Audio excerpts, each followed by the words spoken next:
이 프로그램은 개신교 예배설교 실황이며 원하는 분만 청취하시기 바랍니다.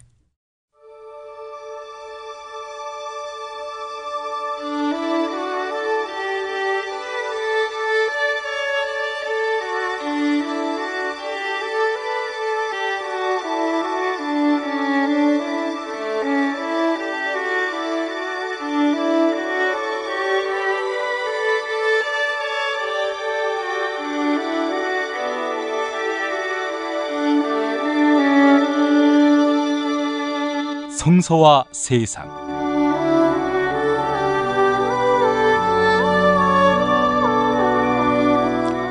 매주 일요일 벙커원 교회 설교 실황으로 함께하는 시간입니다.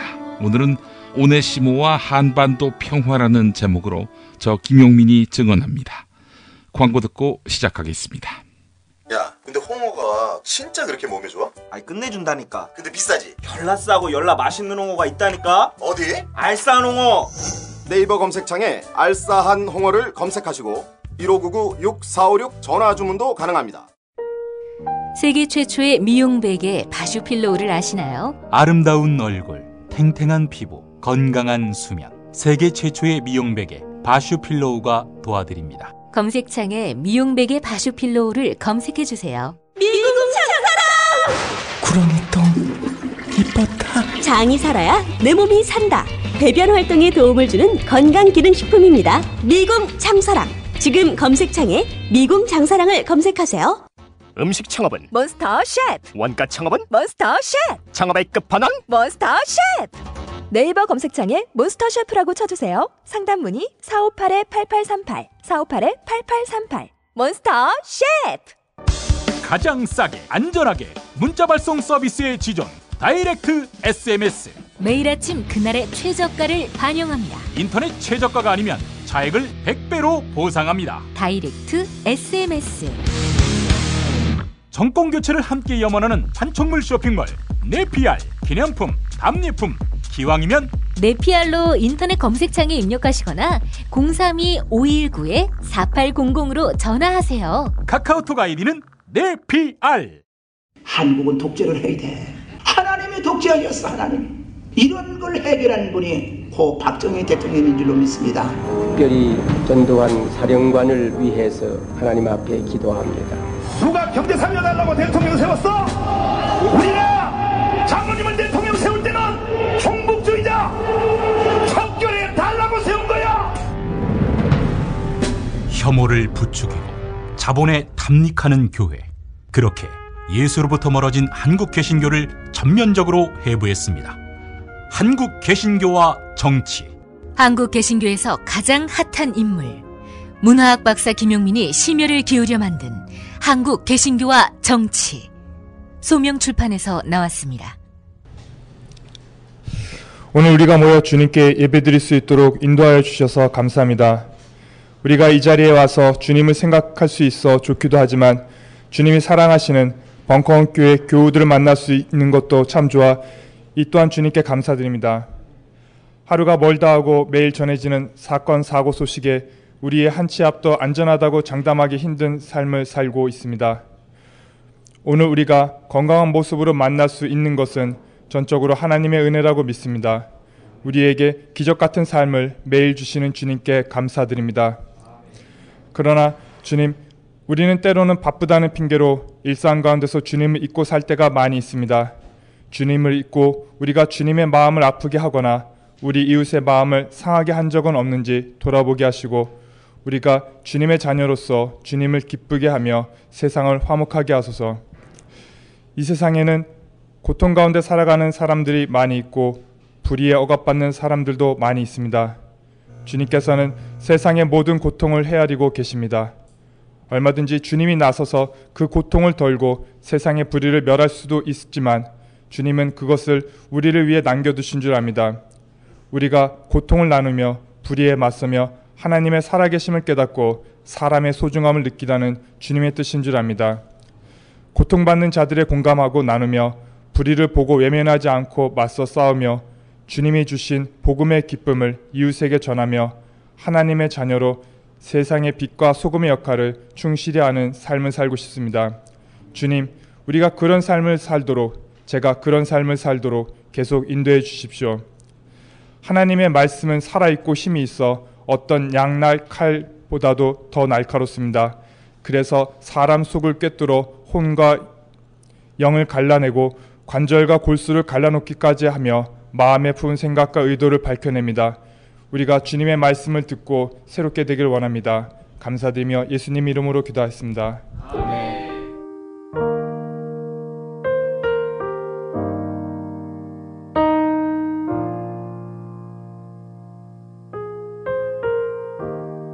오늘 성서 본문은 빌레몬서 1장 12절에서 16절입니다. 나는 그를 그대에게 돌려보냅니다. 내가 복음을 위하여 일하다가 갇혀있는 터이니 오네시모를 내 곁에 두어 빌레몬 당신을 대신해 내 시중을 들게 하려고도 나는 생각해 보았습니다. 그러나 빌레몬 당신의 승낙이 없이는 아무것도 하지 않기로 했습니다.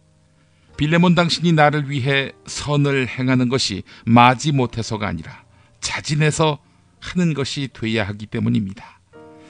오네시모가 잠시 동안 빌레몬 당신에게서 떨어져 있었던 것은 아마 오네시모를 영원히 빌레몬 당신의 사람으로 만드시려는 하나님의 섭리인지도 모르겠습니다. 그러나 이제부터 오네시모는 종으로서가 아니라 종 이상으로 곧 사랑하는 교우로서 빌레몬 당신과 같이 있게 될 것입니다. 오네시모는 내가 특별히 사랑하는 교우입니다. 그렇다면 인간적으로 보든지 주님을 믿는 신앙의 견지에서 보든지 빌레몬 당신에게야 그가 얼마나 더 소중하게 생각되겠습니까?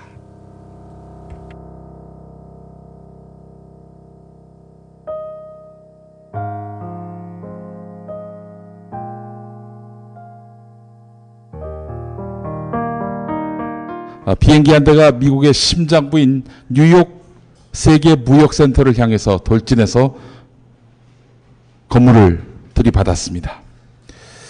그 항공기에는 승객 81명과 승무원 11명이 타고 있었습니다. 이 어찌된 일일까? 테러범들에 의해서 하이제킹된 비행기였습니다. 탈 때는 몰랐지. 하늘로 뜬 상황에서 이렇게 탈취가 된 것입니다. 자, 그런데 두 번째 비행기 역시 세계무역센터 2번 타워를 향해서 부딪혔습니다. 100여 층이나 되는 거대한 쌍둥이 빌딩에 1시간 후에 무너져 내렸습니다.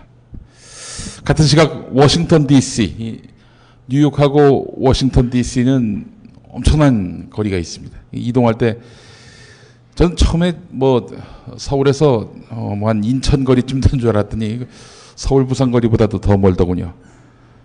이런 워싱턴 DC 내에 미국 국방부 본부 펜타곤에도 비행기가 충돌했습니다. 사망자만 5천여 명 다 합해서. 바로 9.11 테러 사태가 있었습니다. 사건 자체가 너무나 만화 같습니다. 아니, 미국, 세계 최강대국이라는 미국의 안보가 이렇게 순식간에 허물어지고 털리다니. 중도일보가 정리한 내용을 인용하자면은 이런 음모론이 아직도 해소되지 않은 채 번지고 있습니다. 왜 세계무역센터 건물주가 사건이 발생하기 6주 전에 무려 35억 달러 보험에 들었는지, 왜 미국 정부가 당시 주요 강요들의 비행기 탑승을 금지시켰는지, 9.11 테러가 일어날 줄 꿈에도 몰랐다던 사람들인데 어째서 주요 강요들의 비행기 탑승을 금지시켰는지, 왜 철골로 된 세계무역센터 빌딩이 비행기 충돌 하나로 무너져 내렸는지, 건물 내부에 있던 생존자 중에 충돌 전에 또 다른 폭발음을 들었다고 했고요. 누군가는 비행기가 오기도 전에 화약 냄새를 맡았다. 이런 증언이 있었습니다. 요컨대 이 사건이 테러 세력에 의한 비행기 납치 그리고 세계무역센터 공격으로만 볼 것인지, 다시 이야기해서 이게 모종의 이런 계획된 테러 아니냐, 이런 이야기입니다. 그래서 사실 화씨 9.11이라는 영화도 나온 거 아닙니까?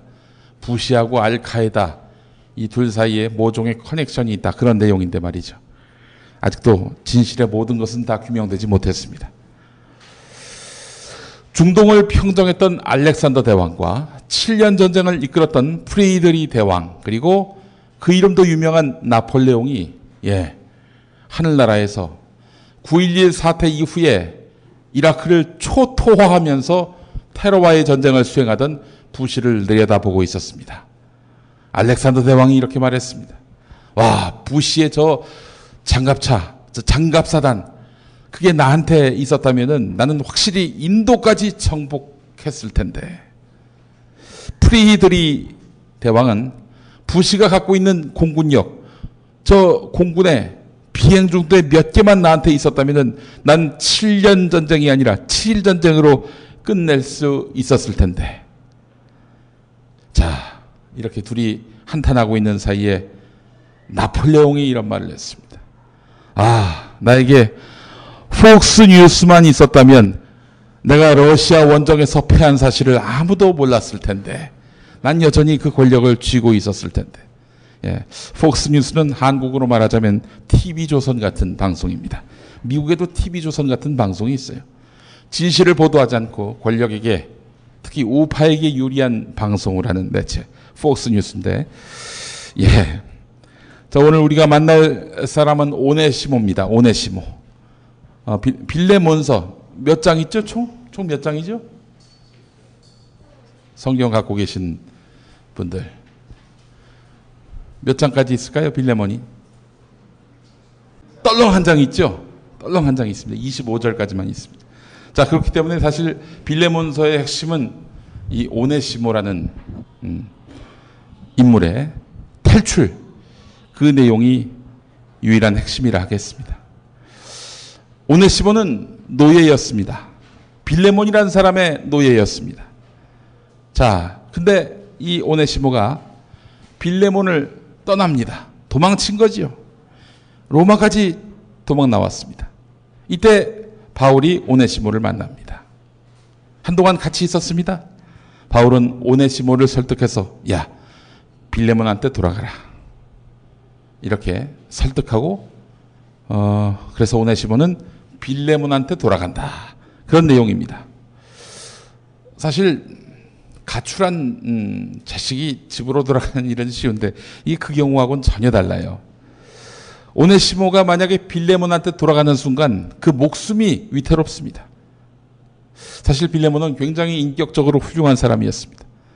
자, 그런데 이 오네시모는 이런 인격적으로 훌륭한 그런 주인을 그야말로 우습게 봤던지 뒤통수를 쳤습니다.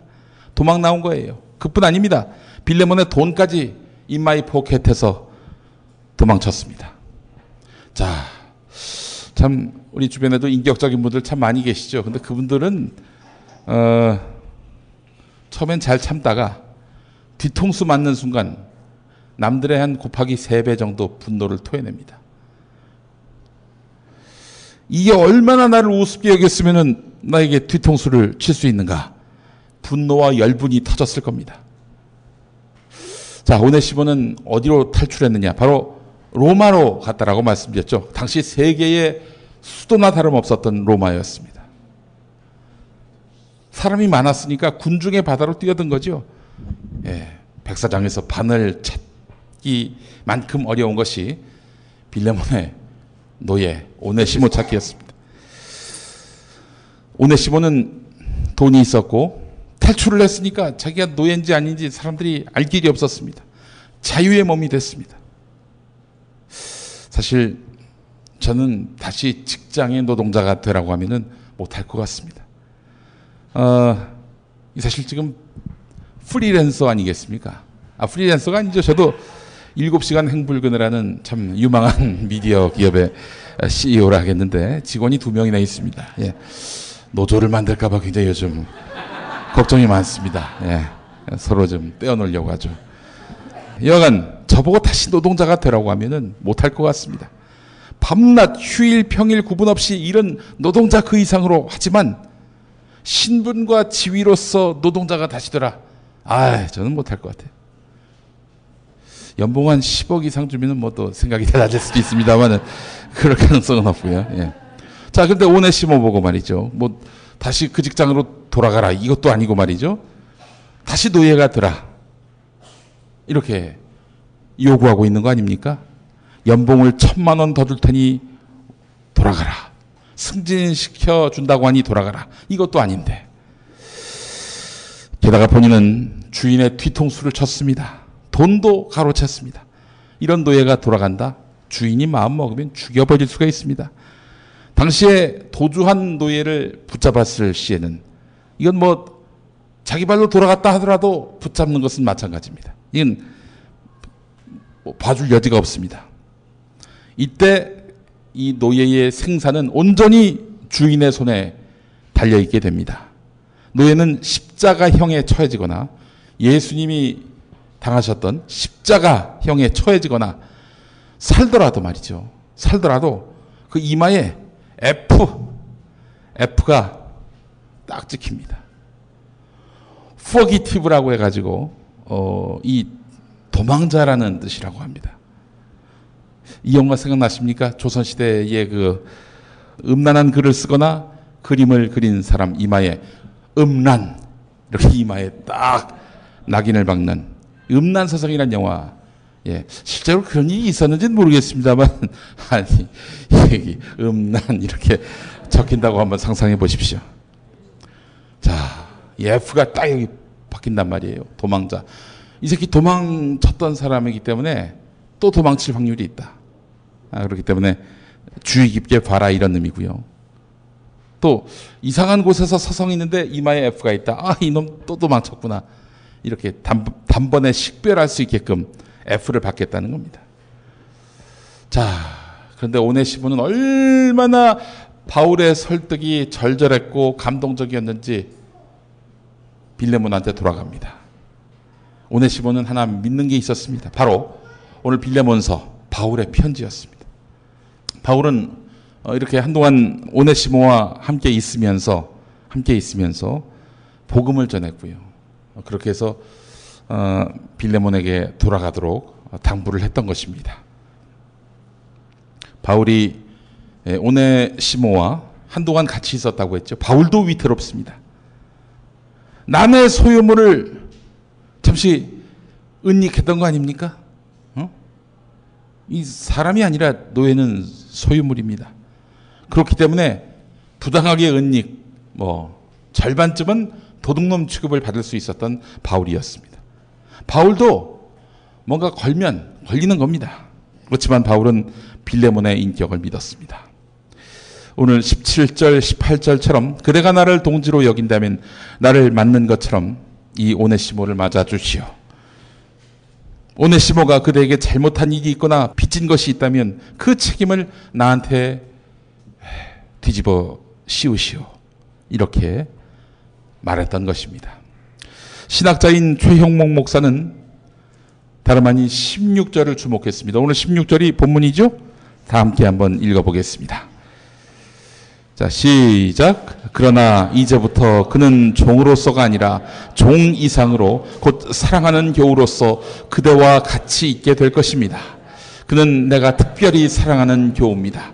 그렇다면 인간적으로 보든지 주님을 믿는 신앙의 견지에서 보든지 그대에게야 그가 얼마나 더 귀중하게 생각되겠습니까?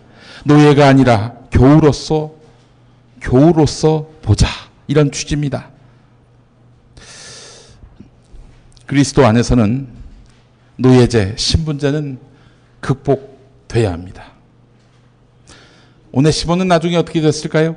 골로새서에 나온 대로 빌레몬으로부터 용서를 받았고 다시 노예가 되지 않았고 교회 지도자, 감독이 됐습니다. 여러분, 노예 관계가 극복된 거 아닙니까? 주인과 노예의 관계가 극복된 거 아닙니까? 이건 사람과 사람 사이에 평화가 형성되는 것이다 라고 봐야 합니다. 여러분에게 평화는 어떤 의미이고 어떤 개념입니까? 혹자는 전쟁이 없는 상태가 평화라고 말합니다. 네, 아주 틀린 말은 아닙니다. 하지만 사람과 사람 사이에 계급을 느끼게 만드는 어려운 말로 위계를 느끼게 만드는 이런 갈등과 반목의 뿌리를 없애는 상태, 이게 바로 평화라고 전 봅니다. 똑같이 일하는데 누구는 100을 가져가고 누구는 50을 가져가는 상황. 그런데 이걸 아무리 노력해도 바꿀 수 없는 구조의 문제라면 이것은 평화가 깨진 것입니다. 북한이 장사장포를 쏜다고 해서 평화가 깨지는 그런 정도가 아닙니다. 전쟁과 폭동의 주 원인은 평화가 깨진 것에서 비롯된 것입니다. 어떤 이혼 법정에서 있었던 일입니다. 조정위원이 묻습니다. 남편에게. 베트남 전쟁이 당신의 인생을 망쳤다고 했지요. 근데 당신은 군대를 안 갔더군요. 그러자 남편이 무겁게 입을 엽니다. 맞습니다. 그런데 제 아내의 전 남편이 베트남 전쟁에서 전사했거든요. 네, 이렇게 말했습니다. 전사하지 않았다면 그 아내는 전 남편하고 살았을 테고 나중에 지금 나하고 살지 않았을 것이다. 전쟁은 평화가 가장 심각하게 무너졌을 때를 말합니다. 종교, 특히 기독교가 한쪽 당사자이거나 심지어 양쪽 당사자인 전쟁 얼마나 많습니까? 30년 전쟁, 위근호 전쟁, 최근에 대테러 전쟁까지. 비단 무슨 미사일이 오가고 총포탄이 오가고 이것만 전쟁입니까? 우리 목사님들끼리, 장로님들이 모여서 하는 교단 총회를 보더라도 이건 전쟁의 다름 아닙니다.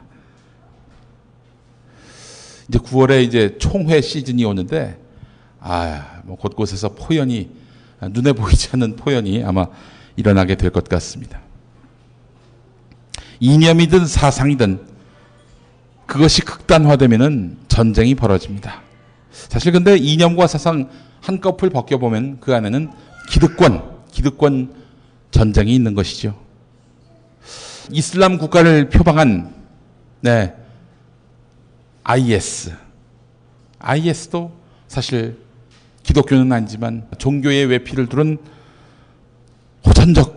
호전 세력이라 하겠습니다. 여러분, 전쟁을 하는 또는 전쟁을 온당화하는 기독교는 저는 단언컨대 이단이라고 생각합니다. 예수님은 전쟁을 배격하셨습니다. 평화를 숭상하셨습니다. 그런데 그런 예수를 따른다는 자가 전쟁을 한다, 전쟁을 온당화한다, 평화를 깬다, 이건 이단이란 겁니다. 딴 것만 갖고 이단이라고 하지 말고 이런 걸 이단이라고 해야 됩니다, 여러분. 기독교의 본질, 또 기독교의 원형으로부터 가까우려면 아무래도 예수님이 계시던 시대, 그 시대와 가까워야 하지 않겠습니까? 우리가 올바른 교회의 모형하면은 어떤 교회를 떠올립니까? 바로 초대교회를 떠올리지 않습니까? 마찬가지입니다. 오늘 주보에도 나와 있습니다만은 한신대 김주한 교수님, 이분이 교회사를 전공하신 분이시고 제 우리 스승님이기도 한데 그분의 논문 일부를 오늘 주보에 요약해 넣었습니다. 여러분, 예수님 시대와 가까운 초대교회 교부들의 평화에 대한 이해, 전쟁에 대한 관념 어떠했느냐? 예수님이 우리 곁을 지상에서 떠나시고 100년도 안 된 시점에 너희의 원수를 위해 기도하라. 너희를 박해하는 자를 위해 금식하라. 이렇게 권면했습니다. 원수를 상대로 밥을 굶겨야지 왜 원수를 생각하면 내가 밥을 굶습니까? 이럴 정도였습니다. 안디옥 감독 이그나티우스는 순교를 위해 로마로 압송돼 가는 도중에 소아시아 지역 교회에 메시지를 보냅니다. 어떤 상황에서도 복수하려 하지 말고 너희를 박해하는 사람들을 위해 기도하라. 그러면서 너희들이 칼을 가까이 하면 가까이 할수록 하나님과 멀어지는 것이다. 이렇게 이야기했습니다. 그리고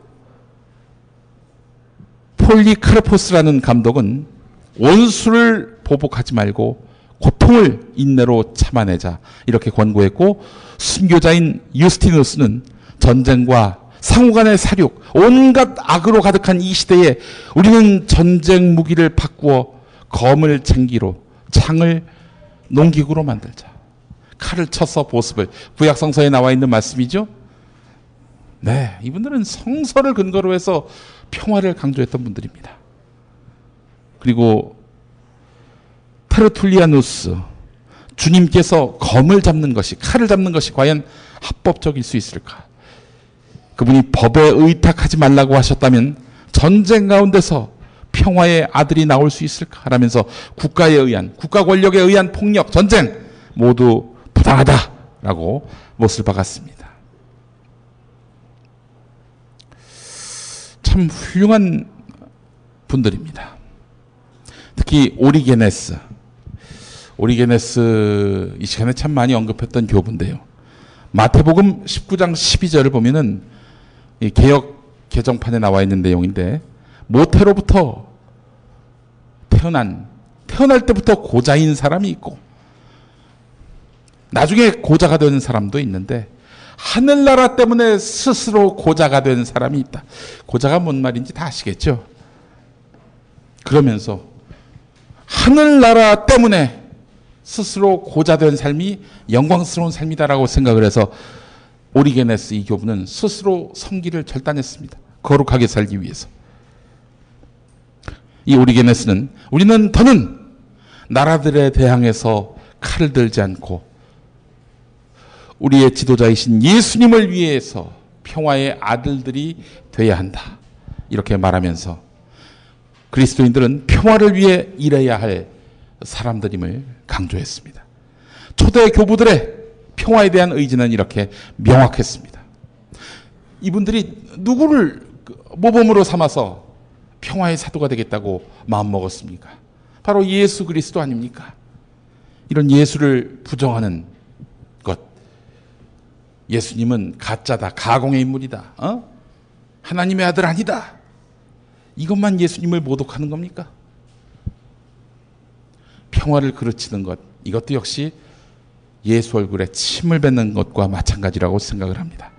제가 자주 언급한 대로, 하지만 이 기독교는 313년 콘스탄티누스라는 황제로부터 공인을 받죠. 기독교가 그동안은 그냥 씨를 말려 없애버려야 될 그 종교로 해서 억수로 타나빴던 기독교가 이 콘스탄티누스 대제 때문에 갑자기 일약 메인스트림 주류 종교가 돼버립니다.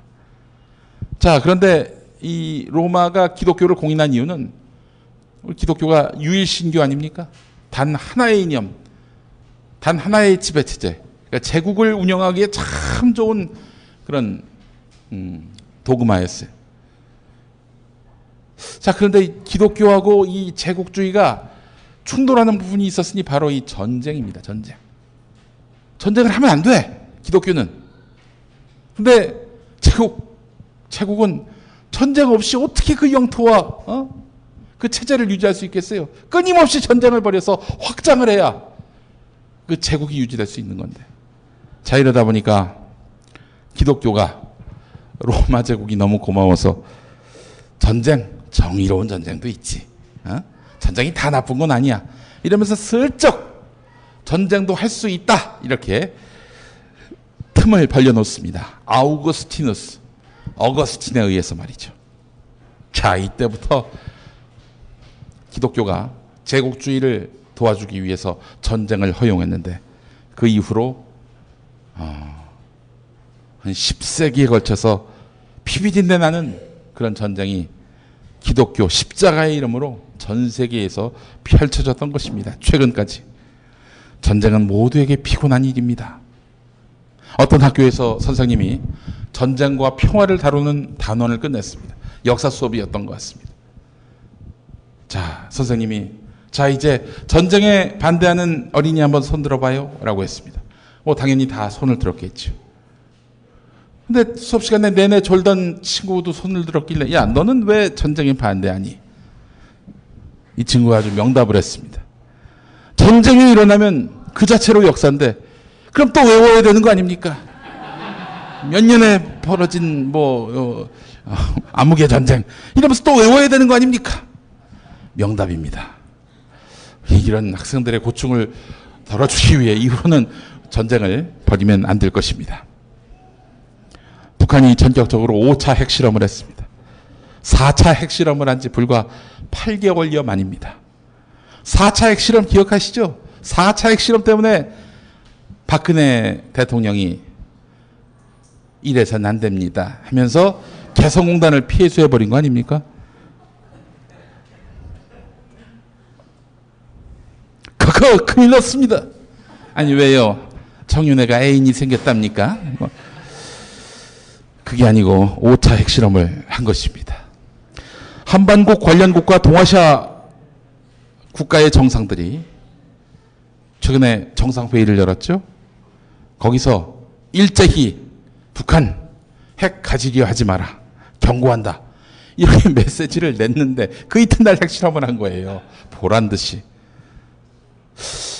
북한 여러분 조선중앙TV 그 화면이 뭐 버젓이 우리 한국 방송에 나오던데 뭐 리순이 방송원이 조선민주주의인민공화국의 실험이 성공하였다. 이렇게 아주 너무 기쁜 표정으로 희색이 만연한 표정으로 이렇게 발표를 했었죠. 저 그런데 이 김정은의 북한 체제만 기뻐하지 않는다고 봅니다. 표정 관리하지만 막 분노하지만 속으로는 즐거워하는 쪽도 있을 것이다. 이렇게 생각을 합니다. 남한 내에서. 이걸로 한국 정치에서 국면 전환이 가능할 것이다라고 믿는 쪽이겠죠.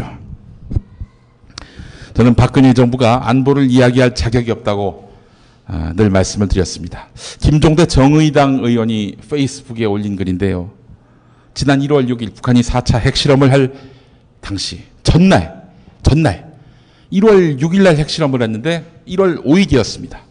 한민구 국방부 장관은 국방부 출입기자실에 들렀습니다. 국방부 출입기자단 간사기자가 묻습니다. 북한 핵실험이 임박했다고 하는데 이렇게 물어봤어요. 기자가. 그런 징후가 있느냐 물어봤습니다. 이때 한민구 장관 답변이 북한이 핵실험한다는 징후는 없다. 그리고 그 이튿날 있다가 돼버렸습니다. 정부는 북한 5차 핵실험, 이번 5차 핵실험 때는 또 어땠느냐? 역시 전혀 예상하지 못했습니다. 핵실험 사실을 기상청이 뭔가 지진이 난 것 같다. 진도를 측정하고 보고하면서 알게 된 것이죠. 국방부 이런 국방라인 계열에서는 전혀 감지하지 못했습니다. 이것도 모르고 박 대통령은 밖에 있고요. 나라 밖에 있고요. 황교안 총리, 통일부 장관 다 지방에 내려가 있었습니다. 행사 때문에. 그래서 NSC 회의를 하는데 무려 2시간이 넘게 걸렸습니다. 지방에 있었는데 이게 전쟁이 난 상황이었다. 서울로 올라올 수 있겠습니까? NSC 회의도 열 수 없는 그런 무능한 정권으로 국민들은 엄청난 고생을 하게 될 것입니다.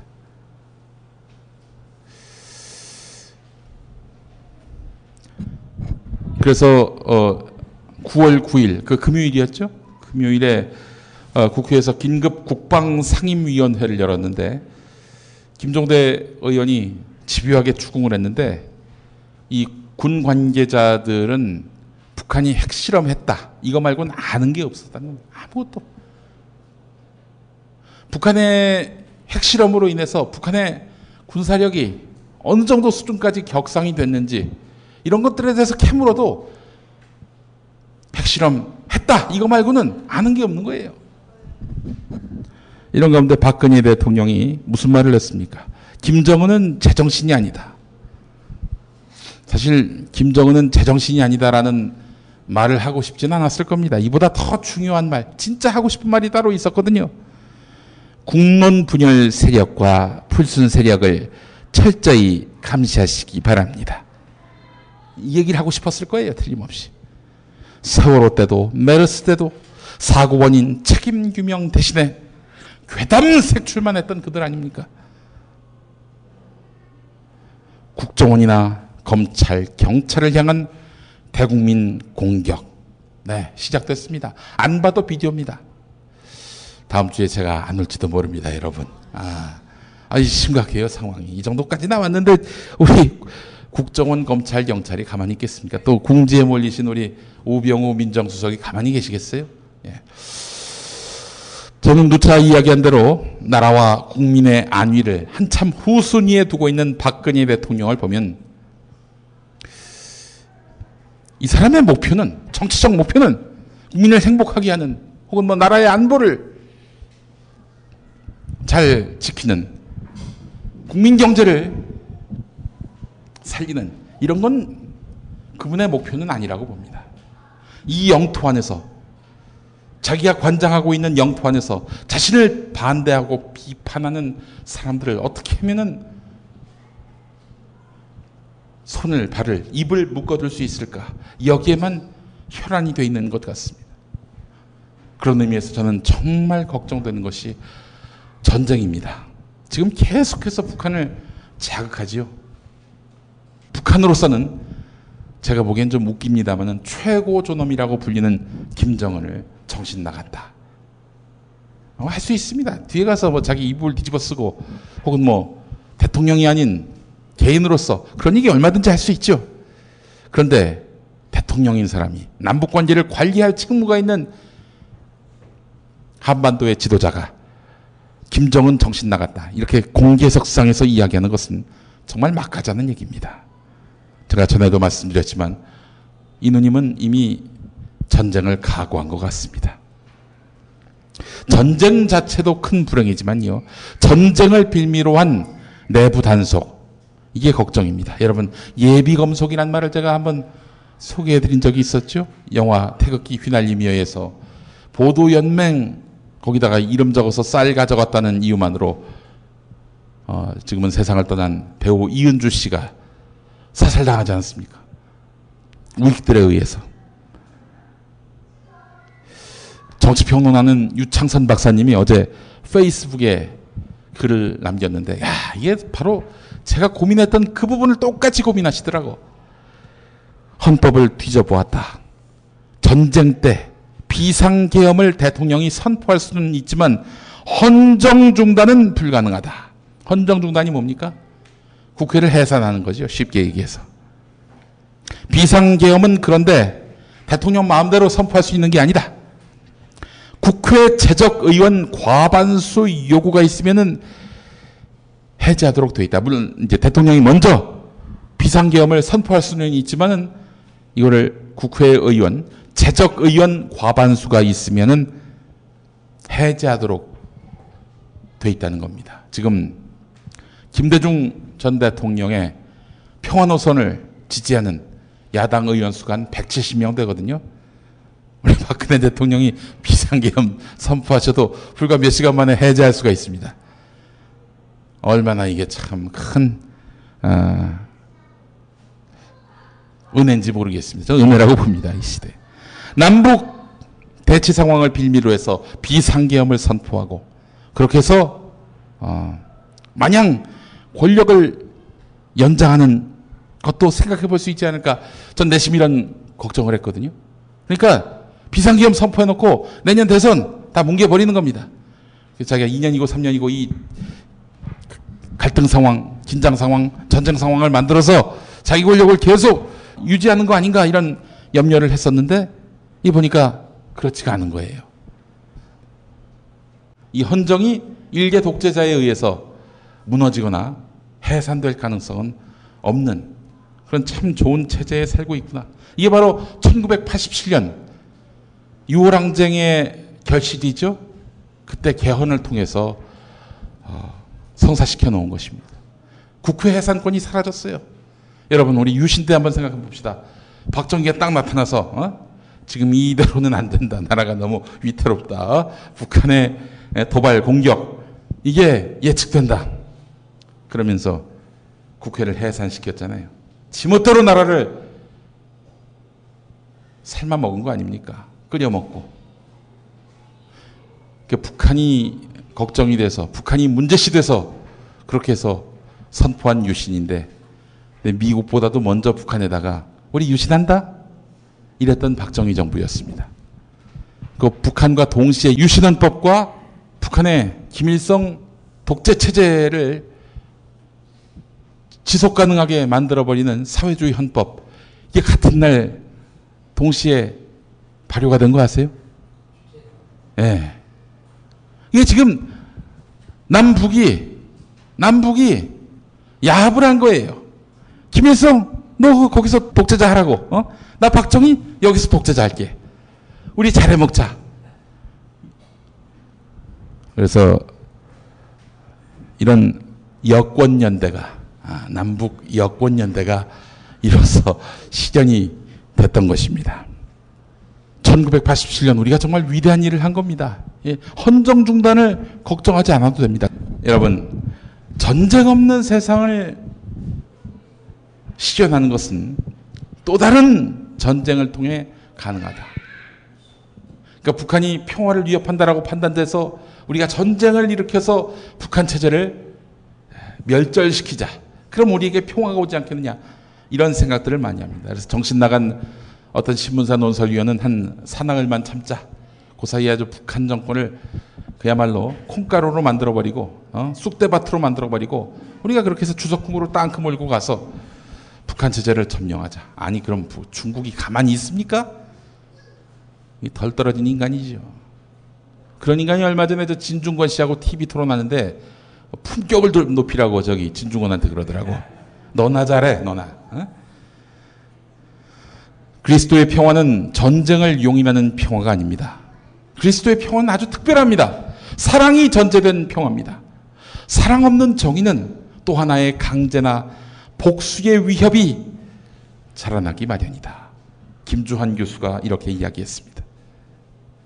사실 바울은 빌레몬의 편지를 통해서 사랑 없는 정의는 또 하나의 강제나 복수의 위협이 자라나기 마련이다 라고 이야기합니다. 현실주의자들은 언제나 현실을 앞세워서 이상을 무시하거나 억압하는 경향이 있다. 이상주의자들은 현실적이지 못하다. 이런 비판을 받는다. 이런 지적도 김주환 교수가 했습니다. 예수님이 실천한 사랑은 어떻습니까? 여러분, 그게 현실에 가깝습니까? 이상에 가깝습니까? 어디에 가까워요? 현실에 가까워요? 이상에 가까워요? 예수님의 사랑이 이상에 가깝습니다. 그렇습니다. 예수님은 현실을 따르지 않고 현실을 추종하지 않고 이상을 따랐기 때문에 그리스도가 됐습니다. 우리도 이상을 추구함으로써 이루어지지 못할 평화지만은 사랑을 통한 평화가 도무지 현실적으로 가능한 이야기가 아닌 것 같지만 이를 추종함으로써 우리는 그리스도인이 될 수 있습니다.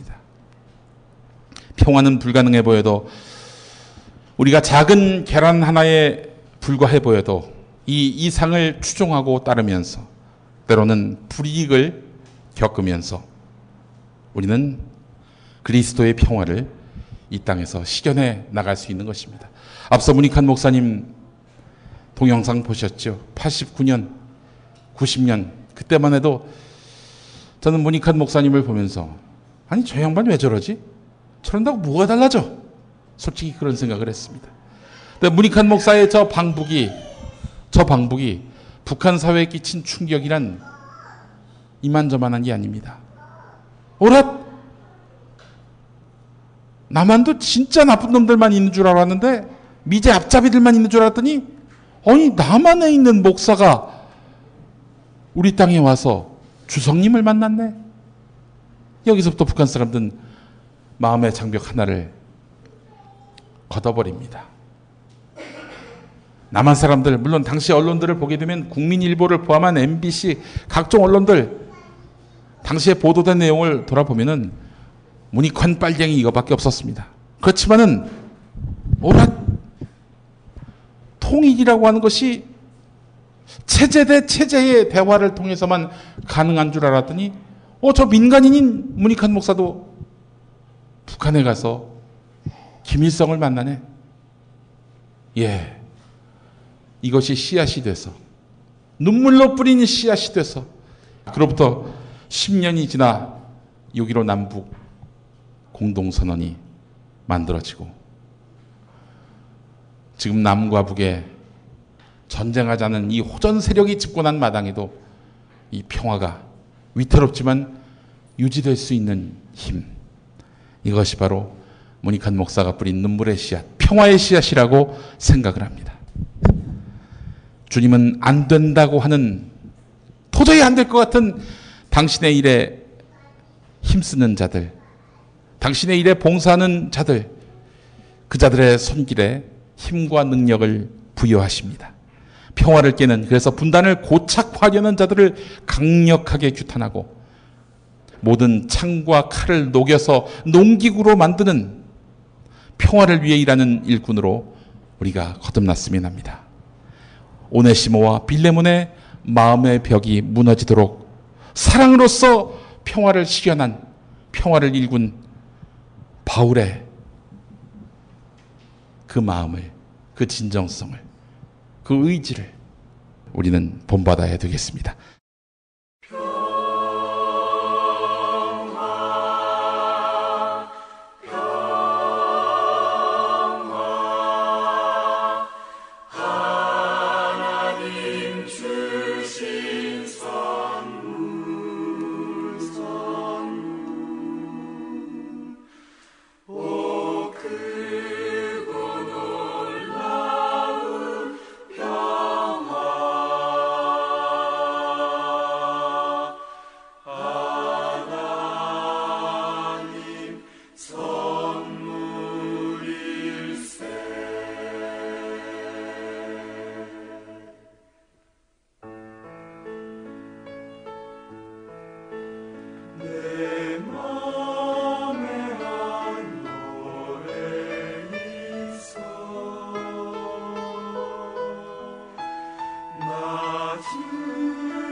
살다 보면 꽃 주문할 일이 생깁니다. 1566-0263 네이버에서 검색된 사이트보다 최대 2만 원 싸게 해드립니다. 좋은 사람과 플라워 1566-0263 잊지 마세요. 중고차 거래하면 일이 술술 잘 풀리는 조광래 중고차 1800-9538 고맙습니다. 노력한 만큼 내어주는 자연, 그 자연의 마음을 알기에 정성농장 홍삼. 검색창에서 정성농장 홍삼을 검색해주세요. 010-9754-6972 술자리 많은 요즘 3차까지 달린 당신을 위한 필수품. 전창걸의 새싹 땅콩차. 이제 속쓰림은 잊으세요. 070-8635-1288 070-8635-1288 건강식품의 지존 전복을 택한다면 100% 완도에서 잡은 와우 전복. 네이버에서 와우 전복을 찾으세요. 010-2443-0818 한우 사고를 집어넣고 24시간 팔팔 끓인 곰탕 연지연 곰탕. 어린이부터 노인까지 누구나 좋아하는 건강식 연지연 곰탕. 택배로 신청하시려면 010-7252-1114 대한민국 최초, 아니 은하계 최초의 잡놈 평전 김어준 평전. 무식하지만 의리 만빵의 엄마, 노골적인 인종차별의 격분에 개싸움을 벌인 이탈리아 현지인, 한겨울 침낭 안에서 인류애적인 사랑을 나눈 유럽 여성, 그리고 전대미문의 사기꾼 MB까지 김어준의 학교에는 참 많은 선생님이 있었죠. 자기가 언제 행복한지, 내 욕망이 뭔지, 내가 어떻게 생겨먹었는지 자기하고 대면을 해야 돼요. 그래서 내가 하고 싶은 걸 찾아야 됩니다. 누구의 눈치도 보지 말고 욕망의 주체가 돼서, 그리고 그 일을 그냥 해요.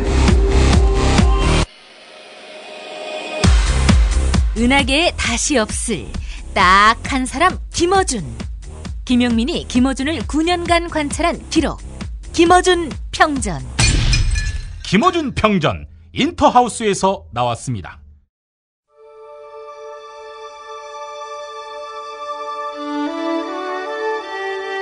성서와 세상. 지금까지 벙커원교회 일요일 예배 설교 실황과 함께 하셨습니다.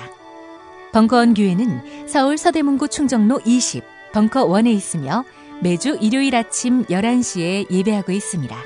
관심 있는 분들의 많은 참여를 바랍니다.